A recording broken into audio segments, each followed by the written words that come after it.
weather on NBC 10 Boston. Boston's most accurate forecast. A warm forecast coming up here over the next couple of days. A pleasant weekend, although maybe a couple of issues Saturday early on. Trying to keep the showers out of the forecast. Fiery hot next week. We're watching that. Dew points rising up near 60 degrees, and we see that crest on Friday as in the humidity.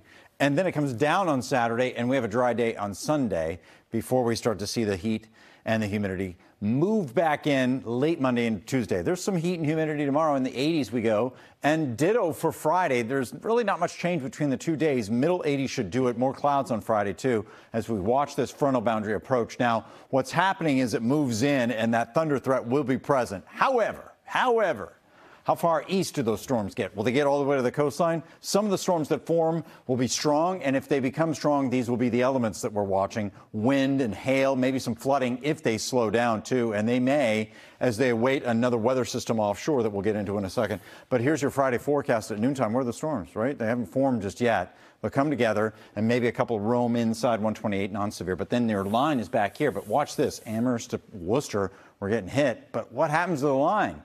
Well, it's not really the sea breeze that's kicking the knees out of these storms. It's the fact that the line has to keep moving to keep ingesting that humid air and that humidity. And if it doesn't, they fade out. But we do transition to showers. And there's that weather system offshore. Wow. Maybe some rain, steady rain in Chatham and Nantucket to start Saturday. And some of that could be around Boston. So we'll call it an early shower. Possible. And then we'll go into the sunshine, 74. Coolish day, Sunday at 76. What we're watching is this weather system here off the coast of Florida. There's a chance of development here into a tropical system, and that foils the whole forecast. The models have a really hard time kind of gauging that, figure out where it's going to track, how much influence it has on New England weather. Either way you slice it, we'll go beyond the weekend now and look into next week in this fiery hot spell. This may be dangerously hot. We're a little concerned that the temperatures will be piping hot, like some of the computers are projecting 96 and 99 Tuesday and Wednesday. I've tempered it a little bit, but it's still in the mid-90s. It's still hot, and it's more than a heat wave, 3 straight days of 90+. It's an extended heat wave. Looks like it'll end next weekend. We're back after the break.